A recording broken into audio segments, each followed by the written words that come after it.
અને જે જોડાય છે એ જોડાય છે, પણ જે લોકો નથી જોડાતા એ લોકોને સંઘમાં જોડવા માટેના આપણા પ્રયત્ન છે. અને એ કેવી રીતે જોડાવવું એના માટે આપણે વાર્તામાં છે એમાં ખાસ વાતો લેવાની છે. સંઘ એટલે આપણે એમાં કોણ કોણ સાધુ સર્વેશા ચતુર્વિધ સંઘ આપણે ચતુર્વિધ સંઘને પણ આપણે 25મો તીર્થંકર કહીએ છીએ. તો આ 25મો તીર્થંકર જેને આપણે કહીએ છીએ, તો એના માટે આપણે તેવા જેવા પ્રયત્ન કરવા જોઈએ શું કરવું કહીએ છીએ, છતાં પણ આજે થોડી વિશેષ એની વાત કરવાની છે. અને એમાં કેવી રીતે તમે બધા જ જે લોકો જોડાય છે એ વિશેષ ભાવથી જોડાય, અને જે લોકો નથી જોડાતા એમને જોડવા માટેનો આપણે પ્રયત્ન કરવાનો છે. હવે પહોંચે છે ને છેલ્લે સુધી. હવે શ્રાવિકા બહેનો એક સંઘ આધાર સ્તંભ છે. કેવી રીતે આધાર સ્તંભ છે? તો શ્રાવિકા બહેનો એ કોઈ પણ સંઘનો આપણો કોઈ પણ કાર્યક્રમ હોય એમાં મોટા ભાગે તપ કરવાનો હોય તો શ્રાવિકા બહેનો, સામે શ્રાવિકા બહેનો, સ્નાતક વધારે શ્રાવિકા, બધું જ્યાં પણ કે તેમાં શ્રાવિકા બહેનો વધારેમાં વધારે હોય છે. એટલે શ્રાવિકા બહેનો સંઘના કાર્યક્રમમાં જેટલા વિશેષ પ્રકારના જોડાય એના માટેની આજે આપણે વાત કરવાની છે. તો શ્રાવિકા બહેનો શું ના કરી શકે? તો શ્રાવિકા બહેનો ધારે તે બધું જ કરી શકે. પછી આપણું ચાહે ઘર હોય, સંઘ હોય, સમાજ હોય, ગમે તે હોય, એમાં શ્રાવિકા બહેનો ધારે તે કરી શકે. તો શ્રાવિકા બહેનોની શું કેપેસિટી છે અથવા તો એમની શું તાકાત છે એની આજે આપણે વાત કરવાના છીએ. હરકુમારબેન સેજાણીને મેં સાંભળ્યું છે કારીગરીઓ ભેગા કરવા માટે એમને જે જબરજસ્ત મહેનત કરી એ અનુપમા દેવીની વાત કરીએ તો એની પણ બાબત રહી છે. તો આ શ્રાવિકા બહેનો કોઈ પણ જગ્યાએ વાત હોય શ્રાવિકા બહેનો કરી શકે છે. અને એના માટે શ્રાવિકા બહેનોના કહેવાય કે જળમૂળથી સંસ્કાર જેવા છે કે જે લોકો ધારે કરી શકે. એના માટે મેં નાની છોકરીને આપણે વાત કરી. બરોડાના એક કિસ્સાની વાત કરું. 4 વર્ષની દીકરી અને મમ્મી પપ્પા હોય છે. દીકરી અચાનક માંદી પડે છે એટલે સ્વાભાવિક છે દવાખાને લઈ જાય છે ને ત્યાં ડૉક્ટર ચેકઅપ કરે છે અને ડૉક્ટર એમ કહે છે કે આપણે દીકરીના હાર્ટની તકલીફ છે અને જો એને બચાવવું હોય તો એની હાર્ટ સર્જરી બધા ઓપરેશન કરવું પડશે. ઓબ્વિયસલી શું કરીએ? એટલે ડૉક્ટરને કહે છે ઘણા આપણે વિચાર છે કે આપણે ઓપરેશન કરાવવું. એટલે ડૉક્ટર પાસે તારીખ સમય બધું નક્કી કરી દે છે અને ઓપરેશન કરવા માટે બધું નક્કી કરી દે છે. મીનવાઇલ શ્રાવિકા જે બહેનો હોય છે ને એ દીકરીને 4 વર્ષની દીકરીઓ છે. હવે એને ઓપરેશન માટે તૈયાર કરીએ એટલે એ નાની વાત નથી. આપણે એના મોટા હોય આપણે કંઈક સર્જરી કરાવવાની હોય તો બીજું આપણે ટેન્શન થઈ જાય, પ્રેશર વધી જાય છે, ડાયાબિટીસ બી આવી જાય છે. જ્યાં સુધી કંટ્રોલમાં ના આવે ત્યાં સુધી ઓપરેશન તો આ નાની દીકરી છે એને પણ એટલે એની મમ્મી રોજે શું કહે છે બેટા જો આંડા પડ્યા છે ને તમે આપણે તમારી સારવાર કરાવવાની છે, પણ તમારા હૃદયમાં જે પરમાત્મા છે ને એ પરમાત્માના દર્શન પણ કરાવવાના છે, ડૉક્ટર તમને કરાવવાના છે. એટલે કરાવશો ને તમે એટલે આ મમ્માએ કીધું છે કે ડૉક્ટરને પરમાત્માના દર્શન કરાવવાના છે તો કરાવી દઈશ. આપણે પણ દેરાસર જઈએ છીએ ને કિનારે જઈએ છીએ ત્યાં કરીએ છીએ પરમાત્માના દર્શન.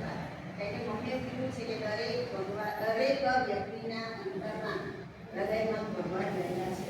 એટલે રોજ જે મમ્મી આન્યા વાત કર્યા કરે છે.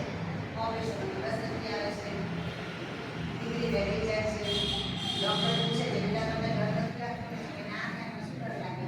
મમ્માએ કીધું છે કે ડૉક્ટર અંકલને મારા હૃદયમાં રહેલા પરમાત્માના દર્શન કરાવવાના છે. મમ્મીએ જે બોલ્યા છે બરાબર શ્રાવિકા એટલે મગજમાં ફૂલ થઈ ગયું છે. એટલે બેટા તમને ડર નહીં લાગે એમાં શું ડર લાગે? કાંઈ ડર ના લાગે. સરસ. પછી ડૉક્ટર ઓપરેશન શરૂ કરે. ડૉક્ટરને જે ડર હતો એ થાય છે કે એનું બ્લડ સર્ક્યુલેશન થતું બંધ થઈ જાય છે. એટલે ડૉક્ટરના હાથમાં જળજળી આવવાનું આવે છે અને ત્યાં હું બહુ જ પરમાત્માને પ્રાર્થના કરે છે એ પરમાત્મા આ દીકરી અને માતાની જે ધર્મ પ્રત્યેની શ્રદ્ધા છે એ શ્રદ્ધા એની બની રહે એના માટે કંઈક ચમત્કાર કરો. એટલે બાજુમાં આસિસ્ટન્ટ ડૉક્ટર હતા હલાવ કે ડૉક્ટર સાહેબ ચમત્કાર શું એટલે કે બ્લડ સર્ક્યુલેશન ચાલુ થઈ ગયું. બ્લડ સર્ક્યુલેશન ચાલુ થઈ ગયું છે. ઓપરેશન સફળ થાય છે. ઓપરેશન થિયેટરમાંથી દીકરીને બહાર આવે છે. બહારમાં આવે છે એટલે ડૉક્ટર ફોલોઅપ માટે આવે છે અને પૂછે છે બેટા કેમ છો? મજામાં? શું કહે? ડૉક્ટરે તો મજામાં છું, પણ તમે કહો કે મારા હૃદયમાં રહેલા પરમાત્માના દર્શન તમે કર્યા તો પરમાત્માને યાદ આપતા. ડૉક્ટરના હાથમાંથી જળજળી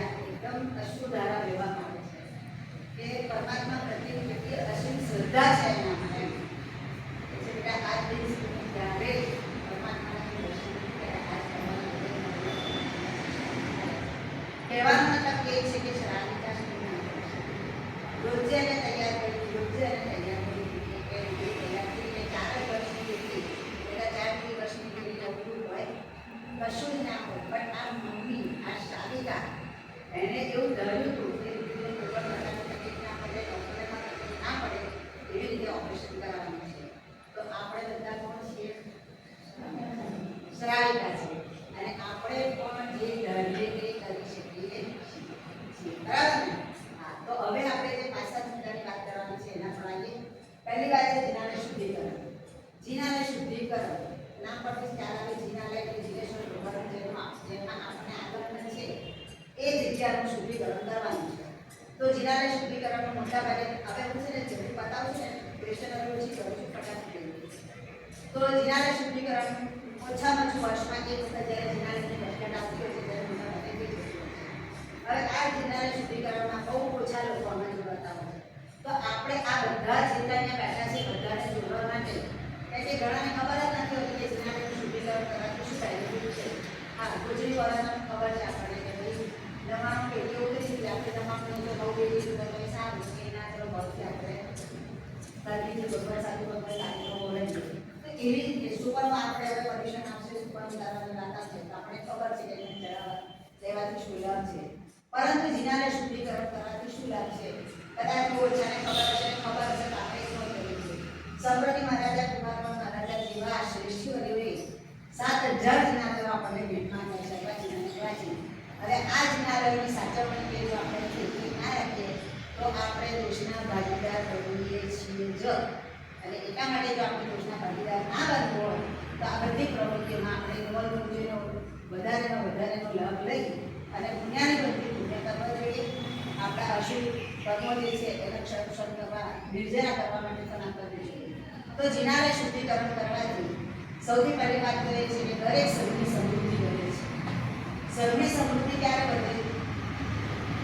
જ્યારે સૌની વ્યક્તિઓની પણ સમૃદ્ધિ વધે ત્યાં. અને ત્યારે જિંદગીમાં એ લોકોને દરેક કરતા આવતી નથી. તમે લોકોએ સાંભળ્યું છે કે આજે પાડવાથી પણ દરેક કરતા આવતી નથી. ઉપાસ જીના ચાંદાનો અવતાર આવતો નથી. હવે આ જો ખબર હોય તો આપણે રોજે કાઢો કાઢવાના નથી. રોજે ના કાઢીએ તો જ્યારે આપણને ખબર પડે, જ્યારે આપણી પાસે 2-5 મિનિટનો અડધો કલાકનો ટાઈમ હોય તો આપણને એમ થાય કે ચલો આવી કાજુ લઈ લઈએ તો જીનાલય શુદ્ધ થઈ જાય. જીનાલયનું શુદ્ધિકરણ કરવાથી પોઝિટિવ ઊર્જા આવે છે. આપણે ઘરે આપણે પરમાત્માની ભક્તિ કરીએ ને જીનાલયમાં કરીએ કેટલો ફરક પડે, આસમાન જમીન જેટલો ફરક પડે. એનું સિમ્પલ ઉદાહરણ કોરોનાનું છે, બરાબર? કોરોનામાં આપણે આપણા ઘરે ભક્તિ કરી, એમાં પણ કેટલી મજા આવી. અને જીનાલયમાં આપીને આપણે ભક્તિ કરીએ, ઉપાસનામાં આવીને આપણે કરીએ તપ જપ આરાધના, અને એમાં માસ ફરક છે ને આસમાન જમીન જેટલો ફરક છે. તો આ બધું કેમ બને છે કે જીનાલયનું શુદ્ધિકરણ કરવાથી એટલો ધ્યાનના અધિષ્ઠાન એવો જાગૃત થાય છે. સાંભળો છે ને આપણે કે કેટલાક જીનાલય એવું છે કે રાત્રે અધિષ્ઠાન એવો આવે છે, વાદિત્રો વાગે છે, ભક્તિ કરે છે પથારીમાં. તો આ બધું શેના કારણે થાય છે? આ બધું જીનાલય શુદ્ધિકરણ કરવાથી તેની પોઝિટિવિટી વધે છે, નકારાત્મક ઉર્જાઓ ઓટોમેટિક દૂર થાય છે. અને જો આપણે જીનાલયના શુદ્ધિકરણમાં ભાગ લઈશું તો આપણામાં રહેલી નેગેટિવિટી છે, બધી નેગેટિવિટી પરમાત્મા ઓટોમેટિક દૂર કરે છે. અને એટલા માટે પણ આપણે જીનાલય શુદ્ધિકરણમાં ભાગ લેવો જોઈએ. અને યોગ વિદ્યુ ગ્રંથમાં હરિવલ્લભ મહારાજ સાહેબે આ બધી બાબતોની ચોખવટ કરી છે કે જે લોકો જીનાલય શુદ્ધિકરણ કરે છે, ભાવથી કરે છે, તે આ જ ભાવમાં ચોથા દેવોનું આયુષ્ય બાંધેલું છે. હવે આ બધી જો આપણને ખબર ના હોય તો આપણે શું કરીએ? ઇગ્નોર કરીએ. દેરાસરમાં શુદ્ધિકરણ આ એ તો જે લોકો ધોરણ કરવું ગમતું હોય એવું હોય તે લોકો કરે. મારે તો ટાઈમ છે નહીં, મારે ઘણા કામ છે, પછી સિરિયલ જોવાની હોય, બાળકોને મૂકવા જવાનું હોય, 24/7 મોબાઈલ છે આપણી પાસે, એમાં ટાઈમ હોય. એટલે મારી પાસે આ બધા કામ કરવાનો ટાઈમ નથી, બાકીના કામ કરવાનો ટાઈમ છે. તો આજથી આપણને ખબર પડી કે આવા બધા લાભ થાય છે જીનાલય શુદ્ધિકરણ કરવાથી, ઉપાસના શુદ્ધિકરણ કરવાથી. તો આપણે 24/7 જે છે એમાં થોડો ટાઈમ કટ કરીશું અને આપણે આ બાબતમાં ધ્યાન આપી 5 મિનિટ, 10 મિનિટ કે 15 મિનિટ જેટલો આપણી પાસે સમય છે સમયનો સદુપયોગ કરી અને આપણે આ કામ કરીશું. જીનાલય બંધાવાથી જેટલું પુણ્ય મળે છે એના કરતાં એનો જીર્ણોદ્ધાર કરવામાં 8 ગણો પુણ્ય મળે છે. અને એના કરતાં અનંત ગણો પુણ્ય જ્યારે જીનાલયમાં આપણે શુભ ભાવથી એનું શુદ્ધિકરણ કરીએ તો અનંતા ગણો પુણ્ય મળે છે. એટલે આપણા કર્મોની નિર્જરા થાય છે અને શુભ કર્મો આપણા ઉદયમાં આવે છે. અને શુભ કર્મ જ્યારે ઉદયમાં આવશે ત્યારે હું ધન સંપત્તિની દરિદ્રતાની વાત નથી કરતી, પણ આપણા જે અનંતા ભોળથી અનંતા કર્મના જે કર્મ પણ લઈને આવ્યા છે એ બધા ઓટોમેટિક દૂર થાય છે. એટલે જીનાને શુદ્ધિકરણ કરવાથી પોઝિટિવિટી આવે છે, થાય છે અને સ્થાનિક સંબંધો છે એની વૃદ્ધિ થાય છે. બીજી બાબત આવે છે ઉપાશ્ય શુદ્ધિકરણ. સેમ વે છે. ઉપાશ્ય શુદ્ધિકરણ આપણે ક્યાંય પણ બહારગામ ગયા હોઈએ અને ઘરમાં આવીએ અને ઘરમાં શું કરીએ, પહેલાં આપી એવા તરત સાફ સફાઈ છે. અને હવે તો 24/7 છે એટલે શું કરીએ, આરોસ પડોશમાં લઈ લઈએ, નોકરને બોલાવી લેજો, મારા કામના બેનને બોલાવી લેજો, ચાવી આપી દઉં છું તમને, કરાવી લેજો સાફ સફાઈ. પછી ઘેર આવી હસ શાંતિ આવી, ઘર તો સાફ કરવું ના પડ્યું. અને ઘરની સાફ સફાઈ કેમ કરીએ આપણે? યસ, મેઇન વાત એ છે, એક તો પહેલું આપણને કોઈ ઠુવડ નાખે, આપણે કોઈ ઠુવડ આવે વડ છે જો ઘર સાફી નથી રાખે. બીજી વાત એ છે કે ઘર ચોખ્ખું રાખવાથી લક્ષ્મીનો વાસ થાય છે, હે ને? એવું આપણે માનીએ છીએ. એટલે દિવાળી વખતે બધો કચરો આપણે શું કરીએ, પણ આ કચરાનું શું કરવાનું? આ કચરાનું શું કરવાનું? આ કચરાને દૂર કરવા માટે પણ જીનાને શુદ્ધિકરણ, ઉપાશ્ય શુદ્ધિકરણ કરવું જોઈએ, જેના કારણે આપણા આત્મામાં જે અનંતા ભોગની જે કર્મ બાંધીને આવ્યા છે ને કર્મ તે બધાને દૂર કરવાના છે, એની નિર્જરા કરવાની છે. તો એટલા માટે જીનાને શુદ્ધિકરણ, ઉપાશ્ય શુદ્ધિકરણ કરવું જરૂરી છે. ત્રીજી વાત આવે છે આંબિલ શાળાની. તમારા સંઘમાં આંબિલ શાળા ચાલે છે? નથી ચાલતી. નથી ચાલતી, પણ આંબિલ કરવા ક્યાંક તો જતા હશો ને, ગામમાં જાઓ છો. Very good. હવે જ્યારે ગામમાં જઈએ છીએ ત્યારે આપણે ત્યાં શુદ્ધિકરણ માટે કે અનાજ સાફ કરવાનું કે વાસણ સાફ કરવાનું એ બધું તો જે તે સંઘના લોકો કરતા હોય, પણ આપણે શું કરી શકીએ એના? તો આપણે પીરસાવાનું કામ કરી શકીએ. પીરસાયા પછી કંઈ ઘડાવાળા ગમે તે બધું પડ્યું હોય તે આપણે મૂકી એ પણ કામ કરી શકીએ. તો આપણે જ્યારે પીરસવાનું કામ કરીએ છીએ તો સંઘ આપણે 25મું કીર્તન પણ કહીએ છીએ, કહીએ છીએ ને? અને દરેકનામાં પરમાત્મા છે. આપણે હમણાં સ્ટોરી પરથી વાત કરીએ છીએ. તો આપણે કોને પીરસીએ છીએ? કોને પીરસીએ છીએ? કદાચ આપણો સદનની છે, કદાચ ગંધર્વનો જીવ છે, કદાચ પરમાત્માનો જીવ છે, કીર્તન કરતો છે. તો આપણને એને પીરસવાથી કેટલો લાભ થાય? ઘણો બધો લાભ થાય ને. કારણ કે આપણે સાધુ સાધુ ભગવાનને જ્યારે બોલાવીએ છીએ ત્યારે આપણા ભાવ શું હોય છે મનમાં? તો જે તપસ્વીઓ છે એમને પણ પીરસવાથી આપણને આપણું છે ને આ જીવ રસેન્દ્રિય જે છે ને એનો રાગ તૂટતો જાય છે. ઘણી વખત એમ કે સારું માંથી તો તપ જ નથી થયું, પણ ક્યાંથી થાય? કારણ કે આપણે આવા કોઈ કામ કર્યા નથી. અને જો હવે આપણે આ બધા કામ કરવાનું શરૂ કરીશું તો ઓટોમેટિક આપણે ત્યાં રહેલે પણ આપણને શું થશે? મારે પણ આ બી કરવું છે, મારે પણ આ બી કરવું છે. આજ નહીં કાલ કરીશ, કાલે પરમ દિવસ, પણ ક્યારેક તો કરીશું, ક્યારેક તો કરીશું ને કરવા માંડીશું પછી તો ઓળે ચાલુ થઈ જશે. પણ એના માટે પહેલું ડગલું ભરવું પડે. અને પહેલું ડગલું કઈ ભરવાનું? આપણે પીરસવાનું. એક વખત પીરસવાની આપણને ટેવ પડશે, પછી કોઈ કહેશે ત્યારના લોકો હોય ને કે થોડું ચાખો તો એ કરવાની મન થાય. એટલે શું કહીએ કે આપણે ચાખીએ તો હા તો ભાવે, ચણા તો ભાવે, કસ નહીં તો ચણાને મમરાને પાપડને એવું ખાઈને કરીએ. પણ એ કરવાનું પણ મન ત્યારે થાય કે તમે આપણે પીરસવાનું કામ કરીએ તો આપણને આ બધા ભાવ આવે. અને એના માટે પણ આપણે પીરસવા જવું જોઈએ. પછી આપણા બાળકોને આજે સરસ અમે ત્યાં હરિપાલમાં પ્રોગ્રામ કરીને હવે ત્યાં પણ એકાસના ચાલે છે. કીધું કે તમે વાપરીને ચા વાપરીને જાઓ, પાછું અહીં આવવાનું હતું. એટલે અમને એમ થયું કે શું કરવું, કરવું ના કરવું. પછી એમ થયું કે ચલો આપણે એક પરિવાર હતો ને એ પરિવાર આખો ધ્યાન રાખે. એમના બાળકો જે નાના નાના હતા તેમણે અત્યારથી જે ટેવ પાડી દીધી બાળકને, ચલો પીરસવા, ચલો પીરસવા. તો મને આજે બહુ ગમ્યું કે આજ બહુ મોટી સંખ્યામાં છે, પણ એક દીકરી નાની નાની છે એની મમ્મી જોડે વોટેવર જે પણ કારણ હશે, ઘરમાં કોઈ રાખવાવાળું હોય કે જે બી કારણ હશે, પણ અહીંયા હાજરી છે. કંઈક તો એના કારણે અથડા જજો નવકારવાળી છાંકો કરી સરસ જે જોવે ને એ કરે. આપણા બાળકોના રોલ મોડલ કોણ હોય? મા બાપ જ હોય. અને આ સંસ્કાર પડે છે. કહેવાનો મતલબ સંસ્કારની વાત આવે. અને સંસ્કાર છે ને મા બાપનું જોઈને બાળકો શીખે છે. તો અનબિલિવેબલ બુક એક બહાર પડી છે, ખરેખર વાંચવા જેવી છે ને બધા વાંચજો.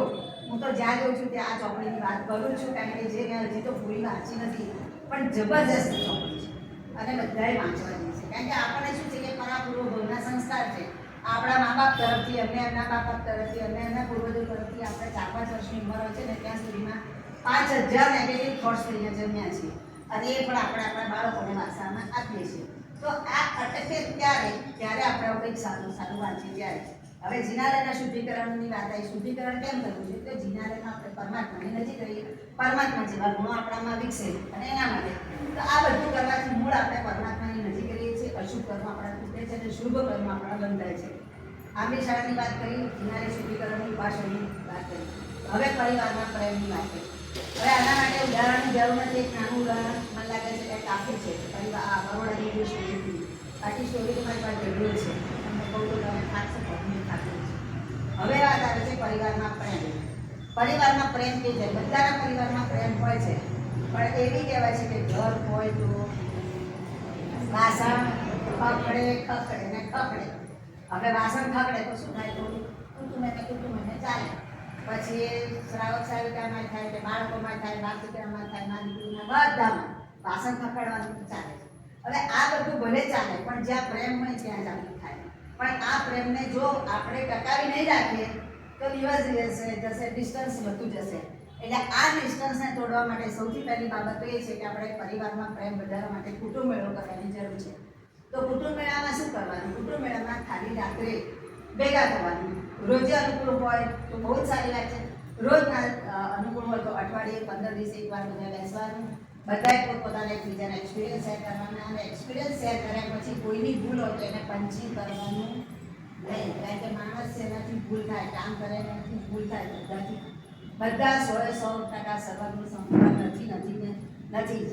મમ્મી પપ્પાની ભૂલ થાય, બાળકોની ભૂલ થાય, પણ એ ભૂલનું પુનરાવર્તન ના થાય એના માટેની થોડી ટિપ્સ આપીને અટકી જવાનું. કશું જ ચર્ચા કરવાની ના હોય તો કમસે કમ ભક્તિ કરવાની 10-15 મિનિટ. પરમાત્માની નજીક રહીશું તો આપણા મગજના જેના છે ને અશુભ તત્વો, નેગેટિવિટી કમસે કમ એ બધી દૂર થશે. અને એના માટે પણ આપણે કુટુંબ મેળો કરવો જરૂરી છે.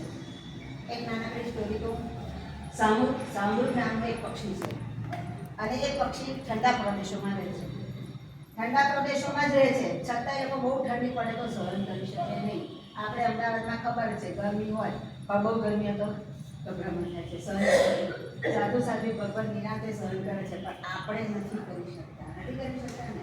એવું તે લોકોને પણ સાઉદી નામનું જે પક્ષીઓ છે એને પણ બહુ જ ઠંડી હોય તે લોકો બેર કરી શકતા નથી. એટલે એક વખત એ લોકો કંઈક ભેગા થાય ને એટલે લોકોને બહુ સારું લાગ્યું કે હવે ઠંડી ઓછી લાગે છે ભેગા થયા. પણ આ સાઉદી નામનું જે પક્ષી છે ને એને કાંટા, હવે કાંટા હોય તો બહુ ભેગા થાય તો એકબીજાને વાગવા લાગે. હવે એકબીજાને કાંટા વાગવા લાગે એટલે જેમને વાગતા હતા, સહન નતા કરી શકતા, એ લોકો દૂર થઈ ગયા. એટલે શું થયું? એ લોકો સ્વર્ગેસી ગયા. અને જેમણે સહન કર્યા એ લોકો ટકી રહ્યા. પરિવારમાં પણ આવું છે. કાંટા સહન કરીશું. કાંટા એટલે કે આપણે કંઈ કાંટા સહન નથી કરવાના, પણ કહેવાનો મતલબ એ છે કે જો પરિવારમાં જોડાયેલા રહેવું હોય તો થોડુંક સહન કરતા શીખવું જોઈએ.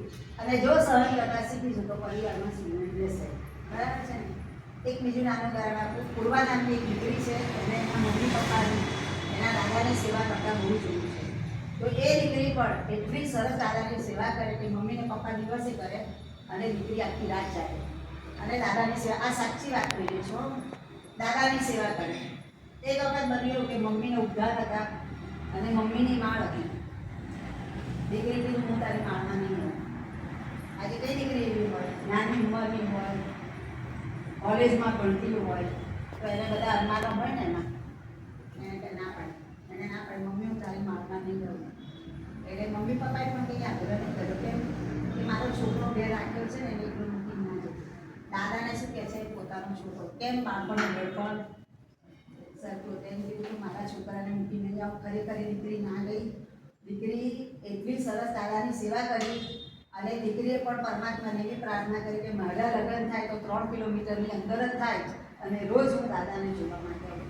અને પરમાત્માએ પણ એનો ભાવ, એનો વિચાર સાંભળ્યો અને 3 કિલોમીટરની અંદર એના લગ્ન થયા.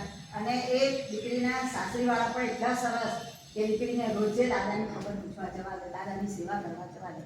એટલે આપણા મનમાં જે આપણે વિચાર કરીએ છીએ ને એ જ વિચાર બહાર આવે છે.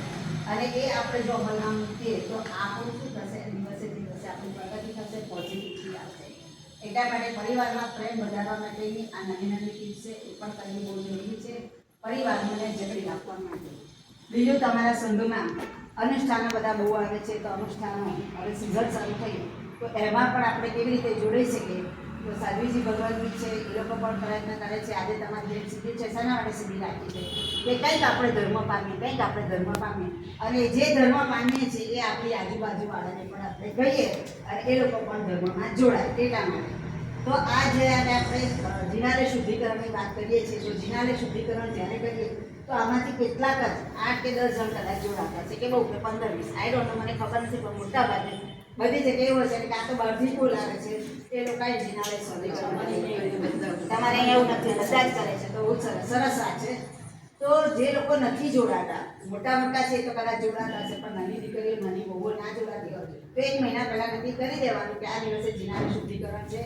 તમને જરૂર હોય તો સાદા સેતુ એવા સરસ વિડીયો બનાવીને આપશે, તમારા વોટ્સએપ ગ્રુપમાં મૂકવાના. જે લોકો જોશે એમને પ્રેરણા થશે કે જિનાલય શુદ્ધિકરણ કરવાની પણ જવાની જરૂર છે, તો એ લોકો પણ જોડાશે. બીજી વાત કે સંઘની જે તમારી એક્ટિવિટી છે એમાં સાદા સેતુનો વોટ્સએપ ગ્રુપમાં નંબર તમે નાખી દો તો તમારા સંઘમાં જે પણ એક્ટિવિટી થશે તે અમને ખબર પડશે. અને જે સંઘની બેસ્ટ એક્ટિવિટી વર્ષ દરમિયાન હશે તો સાદા સેતુ પણ એવું ઈચ્છે છે કે એ સંઘને બેસ્ટ એક્ટિવિટીનો એવોર્ડ આપવાનો. તો આપણે કરવા જેવું છે એટલે એવોર્ડ લેવા માટે તો 2 નંબરની વાત છે, પણ જેટલા આપણે જોડાઈશું. જો અહીંયા તમે બધા જ ના આવ્યા તો આજે સરળતા સેતુનો પ્રોગ્રામ થાય, આજે શિબિર થાય ના થાય, કેમ કે બધા જોડાયા છે. તો સંઘને એક તાતને બાંધી રાખવા માટે પણ આપણું જોડાણ બહુ જરૂરી છે. અને એટલે આપણે જોડાયેલા જ રહેવું, એવું નહીં વિચારવાનું કે આપણે ઠીક છે બધા આવે છે ને એટલે જઈએ. હવે જ્યાં પરમાત્માની વાત આવે છે તો આ અહીંયા અંદર તમારા સહસ્ત્રપણા પાર્શ્વનાથ ને નવકલેશ પાર્શ્વનાથ ભગવાન છે એ કોના છે?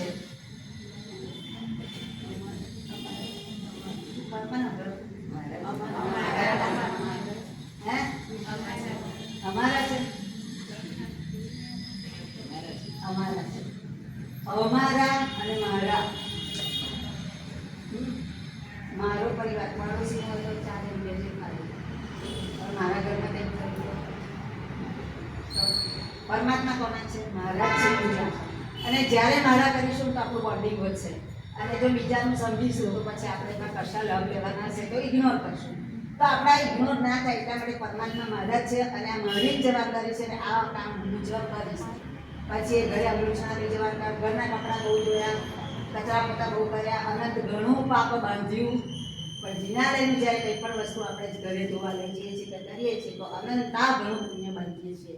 એટલે જો અનુકૂળતા હોય તમારા ગ્રુપમાં એની અંદર એવા વારા રાખી શકાતા હોય તેવા રાખવાના. અને મને મારા સાથે પૂજાનો બહુ સરસ કીધો, પૂજા વત્તા અરી. અરી એટલે ખબર છે? અરી અરી એટલે શત્રુ. શત્રુ એટલે આપણે કયા શત્રુ સર? રાગ દ્વેષ, મોહ, માયા દ્વેષ વગેરે. અને આપણે પૂજારીની બાબતમાં સમજીએ તો એ નોકરી કરવા માટે આવે છે. પૂજારીને આપણે આપણા સપોર્ટ માટે રાખીએ છીએ. અને આપણે શું સમજીએ છીએ તે પૂજારી રાખે છે ને આ બધું કામ કોનું છે? પૂજારી. આ કામ અમારું છે નહીં. તો આ કામ કોનું છે? મારું છે. હા, આ કામ કોનું છે? મારું છે. ને આ કામનો લાભ મળે છે. અને આ બધો લાભ કેવો છે? મફતના છે. 1 રૂપિયાનો ખર્ચો કરવાનો છે, ખાલી સમય અને શક્તિ આપવાની છે. તો જો આ સમય અને શક્તિ આપવાથી આપણે અનંતા ઘણું પુણ્ય બાંધી શકતા હોઈએ તો આ લાભ લેવા જેવો છે, છોડવા જેવું નથી જ. અને એટલે બધાએ આ લાભ લેવા માટેનો રોજે પ્રયત્ન કરવાનો. જ્યારે શુદ્ધિકરણનું કામ થાય ત્યારે તો તમે કહીએ છીએ, પણ આપણે જિનાલયમાં આવ્યા કે ઉપાશ્રયમાં આવ્યા તો કંઈ પણ આડે આવડી વસ્તુઓ પડી હોય તો આપણને એમ થાય ચલો એને ઠેકાણે મૂકી દઈએ, એને ઠેકાણે મૂકી દઈએ. તો બીજા આવે તો બીજાને એમ થાય કે આપણું કેવું રમણ ભમણ બન્યું છે. ઘણી વખત આપણે જિનાલયમાં જઈએ સારું તો ભાવ જ નથી આવતા, મજા જ નથી આવતી. પણ કેમ એવું? કેમ કે ત્યાંના વાઇબ્રેશન એવા થઈ ગયા, બધું ગમે તેમ પડ્યું એટલે બધી નેગેટિવ ઉર્જા થાય. પણ બધું ચોખ્ખું તો હા સાચો એટલું જીરાના સરસ હતું કહેવાની મજા. આ તો મને એમ થયું કે ત્યાં બેસી જવું. અને આ કોરોના વખતની બરાબર આપણને ખ્યાલ છે, બરાબર ને? તો આ બધી બાબતો નાની નાની બાબતો છે, પણ અનંતા ઘણું પુણ્ય બાંધી શકાય છે, બાંધવા જેવું છે. એટલે આ બધું જ કરવા જેવું છે. એટલે બધાએ કરવાનો લાભ લેજો જ, પ્રયત્ન કરજો જ. હવે હું અહીંયા પતાવું છું કારણ કે આગળ વાત કરવાની છે. બીજું સાદા સેતુ જે પ્રોજેક્ટ ચાલે છે, સાદા સેતુ દરેક જગ્યાએ પહોંચી ના શકે કે તમારા સંઘમાં એક 60 વર્ષની ઉપરના શ્રાવક શાલિકા બહેનો જે છે એ લોકો માટે એક સાદા સેતુનો કાર્યક્રમ વડીલોને રાખીશું. 1 કલાક 1.5 કલાકનો રાખીશું. એમાં સાદા કેવી રીતે આપી શકાય એ અમે લોકો અહીંયા તમને બતાવીશું. એટલે તમારે લોકોને તમારા પરિવારમાં, તમારા કુટુંબમાં, તમારા સંઘમાં કે બીજે ક્યાંય પણ તમારે સાતા આપવા જવું હોય તો તમે કેવી રીતે જઈ શકો એનો તમને એક ડેમો જેવું કહેવાય એવું તમને મળે તો તમને ખ્યાલ આવે. અને સાતા આપવાથી પહેલાં જ મેં કીધું કોઈને સાતા આપવાથી આપણને સાતા મળવાની છે, કોઈને સમાધિ આપવાથી મને સમાધિ મળવાની છે. અને આવો સ્વાર્થ ભાવ રાખીને કરશું તો પણ આપણા માટે ઉત્તમ અને ઉત્તમ છે અને છે જ. બરાબર છે. તો આજે આપણે શું વાત કરી? જીનારે શુદ્ધિકરણ, ઉપાસના શુદ્ધિકરણ, આપણી શાળામાં પાઠશાળા, તમારા પાઠશાળા ચાલે છે ને એટલે તમે પૂછે પાઠશાળા સરસ જ ચાલતી હશે હું માનું છું, પણ આપણી પણ કંઈક જવાબદારી સંઘ માટેની થાય છે. આપણે ભણેલું જ્ઞાન ભૂલી ના જઈએ એનું દ્રઢીકરણ ક્યારે થશે કે આપણે મહાવરો ચાલુ રાખીશું તો પાઠશાળામાં જે ટીચરને પણ ક્યારેક એમ થઈ કે ટીચરના દાખલા લાવવાનું લેવાના મારા જ્ઞાનાવળિયા કર્મો ક્ષય થશે. કોના? પોતાના, મારા. ટીચરનું તો જે થવાનું છે થવાનું છે, બાળકોનું જે થવાનું છે થવાનું છે, પણ મારા જ્ઞાનાવળી કર્મ ઘણી વાર બોલે છે સારું મને તો યાદ જ નથી રહેતું, મને તો યાદ જ નથી રહેતું, પણ ક્યાંથી થાય? કારણ કે આપણે જ્ઞાનાવળી કર્મનું ક્ષયપોષણ કરવા માટેના કોઈ કાર્યો જ નથી કર્યા. પંચમીની આરાધના કદાચ કરીએ તો હા તો કરીએ જ્ઞાન ચડે એટલે, પણ આ બધા કરતાં આપણે જો ગાથા શીખેલા છે એ ગાથાનું પુનરાવર્તન કરીશું, બાળકોને ભણીશું, ટીચરને પણ થોડો કામ મળે તો એક આ પણ કામ કરવા જેવું છે. એટલે જીનારે શુદ્ધિકરણ, ઉપાસના શુદ્ધિકરણ, આંતરિક શાળાની વાત, પાઠશાળાની વાત, પછી પ્રયાસવાની વાત, આ બધા મિત્રો આપણે પરિવારમાં પ્રેમ ધરવા કુટુંબમાં આ બધી વાત કરી છે. જ્યાં આગળ બીજું કંઈ પણ બોલાયું હોય તો ધીરે ધીરે ઈચ્છા ઉત્સાહથી આપણો સમય લીધો પડે. બરાબર છે. મારે જે ત્યાં બહુ જ મેં ટૂંકમાં બતાવ્યું છે, બાકી કલાક સવા કલાક જેવું થઈ જાય, પણ હવે આ અહીંયા હું પૂરું કરું છું. તમારી શિબિર આગળ ચાલે. અને બીજી એક છેલ્લી વાત કે તમારામાંથી 4-5 જણા એવા કે આજનો આ કાર્યક્રમ જે તમને થોડી ઘણી વાત કરી એમાં તમને શું લાગે છે એના માટેનો તમારો ફીડબેક એકાદ મિનિટમાં કે અડધી મિનિટમાં આવશો કે જે આજે વાત કરી સાતા સેતુમાંથી જાણીને 10 મિનિટ આવ્યા હતા અને એમને જે વાત કરી એ અમારા જીવનમાં અમને કેટલી ઉપયોગી થશે કે અમે શું કરીશું એના વિશે થોડુંક તમારે કહેવાનું છે. તો તમારા 5-7 જણ અભિપ્રાય